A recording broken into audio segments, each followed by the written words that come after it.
O SBS do volume 105 veio chegando disparando suas bombas a milhão.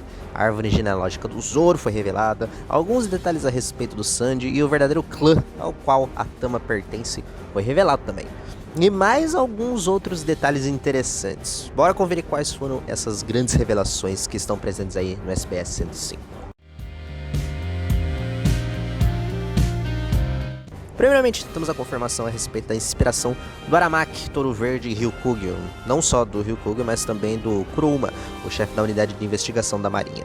O Aramaki é sim inspirado no Harada Yoshio, que estrelou o filme Roningai, e já o Kurouma, o Oda revelou que foi inspirado no ator Kobayashi Akira, e passou pela cabeça do Oda que ele se inspira em atores lendários japoneses para transformá-los em oficiais do alto escalão da marinha.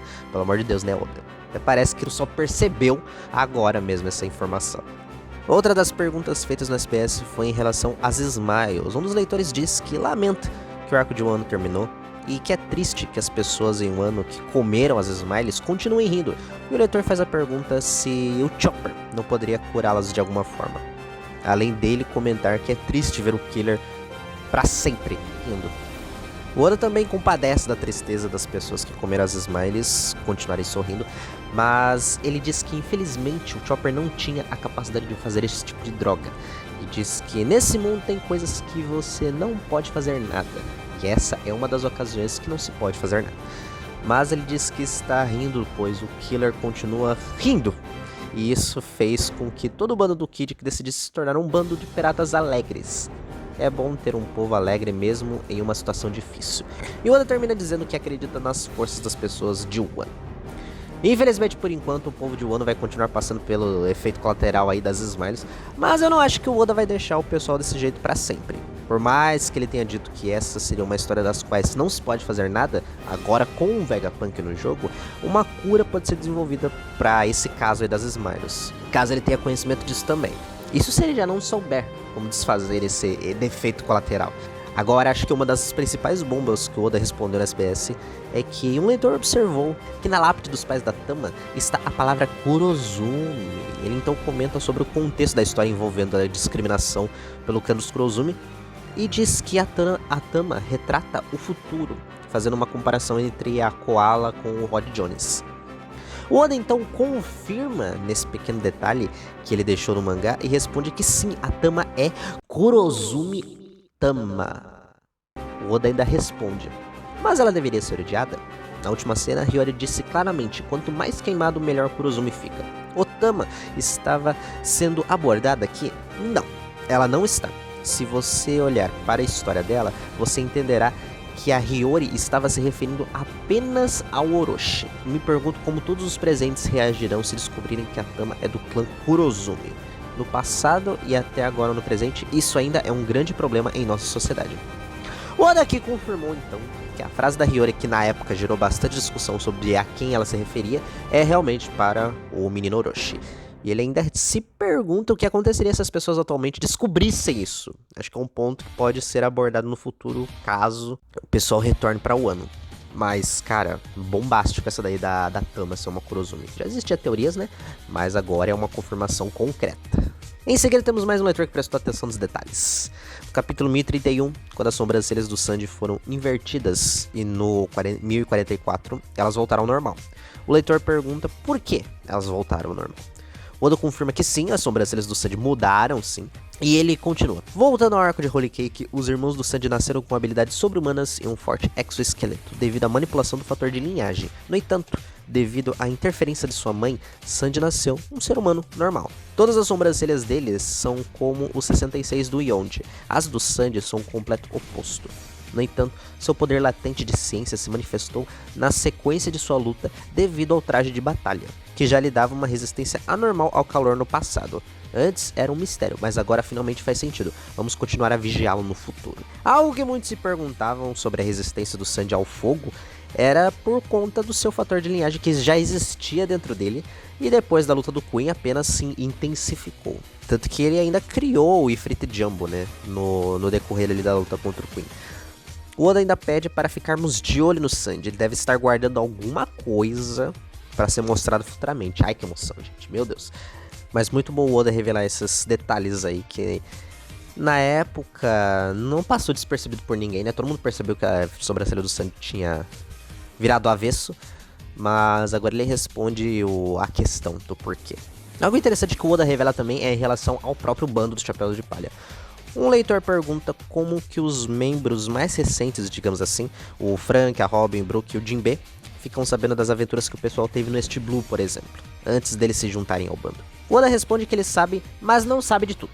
O Ruffy e o Zoro não comentam nada sobre o passado. A Nami, o Sanji e o Chopper falam se eles forem perguntados. E o Usopp fala se nem for perguntado. Muito bom.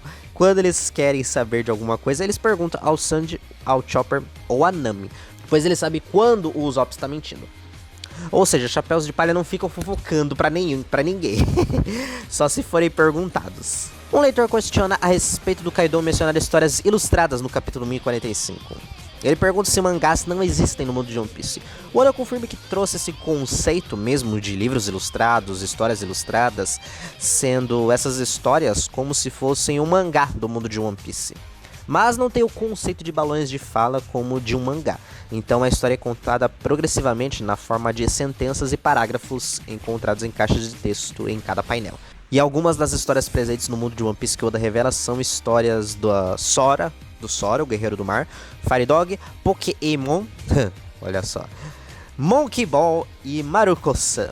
Fato curioso, Maruko-san foi uma mangaka do mangá infantil Chibi Maruko-chan. E ela era uma amiga íntima do Oda que veio a falecer lá em 2018.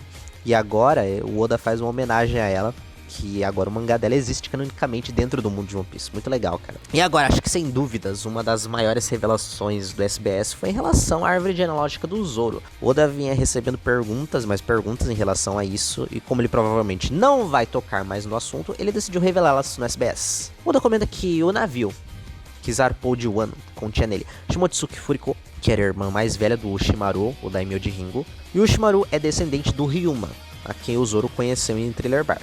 55 anos atrás, Kozaburo, que foi quem criou a Ema e a Wado Ichimonji, partiu de Wano com 25 pessoas. A Furiko, a irmã do Shimaru, era uma dessas pessoas. E o carpinteiro também, o carpinteiro Minamoto. Aí, 52 anos atrás, esse pessoal salvou uma pequena cidade no East Blue de bandidos, e 10 membros dos que saíram de Wano ficaram na vila, e chamaram ela de Vila Shimotsuki. Kozaburo se relacionou com uma garota da vila, e assim, do relacionamento deles, teve o Koushiro, que é o mestre do Zoro, o pai da Kuina, e o Koushiro se relacionou com uma mulher da vila, e assim, teve a Kuina. A Furiko, a irmã do Shimaru, se relacionou com um espadachim da vila, que é o avô do Zoro, Horonoa Pinzoro, fazendo assim a Furiko ser a avó do Zoro. Do relacionamento dos dois nasceu Horonoa Arashi, que se relacionou com uma filha de bandidos chamada Terra. Arashi, no caso, é o pai do Zoro. E assim nasceu o Zoro. O pai dele é o Arashi, que morreu em uma batalha contra piratas, e a Terra é a mãe do Zoro, que morreu de uma doença não especificada, detalhe. Ou seja, o Shimaru é tio-avô do Zoro e, consequentemente, torna a Kuina prima do Zoro. E ainda mais, consequentemente, o Zoro é descendente do Ryuma. Ou seja, a Shusui é de herança dele sim. Mas agora isso já é passado, agora já tá com a Ema, então o negócio escalonou, evoluiu. Muito incrível ficarmos sabendo aí do parentesco do Zoro, por mais que eu acho que isso tudo poderia ser inserido no mangá. Mas muito bom a gente ficar sabendo disso, muito bom mesmo. Pelo menos não é mais um mistério pra gente. Ah, e claro, é muito bom saber que ele não é um clone do Ryuma, né? Pelo amor de Deus. Mas algo interessante que a OPEX trouxe no site deles é a respeito do significado por trás dos nomes dos membros da família de Horonoa Shimotsuki. Porque não foram nomes jogados à toa não, segue aí o esquema. Cada nome dos membros da família de alguma forma está ligado a um jogo de azar tradicional japonês, comum ali entre apostadores, que são chamados de Bakutos, e os Yakuzas, correspondendo ali ao período do século XVIII até meados ali do século XX. O jogo se chama Chouhan e consiste basicamente no lançamento de dados. 2 dados padrão de 6 lados, sendo sacudidos em uma tigela e derrubados no chão. Os jogadores apostam se o total que der nos dados é ímpar ou par. E é possível notar que o nome do Zoro se destaca em todas as jogadas duplas que existem nesse jogo. E os nomes dos membros da família do Zoro são baseados na terminologia utilizada neste jogo de azar. Pinzoro, o avô dele, por exemplo, quando se tira o número 1 nos dados. O movimento é conhecido como olho de cabra. A Furiko, a avó, é a pessoa que lança os dados. E existem variações da palavra como descartar a peça vencedora de outro jogador. O Arashi, o pai do Zoro, é quando surge 3 números iguais, além do nome significar tempestade. A Terra, a mãe, vem de Terrazeni, que é um tipo de aposta feita por empresas de jogos de azar, além de poder significar terra. Muito legal, né? Por mais que o Zoro não comente muito sobre o seu passado e tudo mais, agora que a gente sabe disso, será que ele chegou a conhecer a mãe dele? Ou o pai dele? Ou nem sequer chegou a conhecê-los? Porque como eles já viviam na vila, ficaram por lá, né? Então acho que eles acabaram sendo... Se eles morreram antes, ele ficou sob os cuidados do Koshiro, né? Bom, mas a única coisa que a gente sabe é que ele, como eu já falei, ele já vivia na vila Shimotsuki. O que sabemos mesmo é que o futuro do Zoro, é grandiosíssimo. Já que para fazer jus aos seus ancestrais, como por exemplo o deus da espada, Ryuma, ele se tornará o futuro rei do inferno.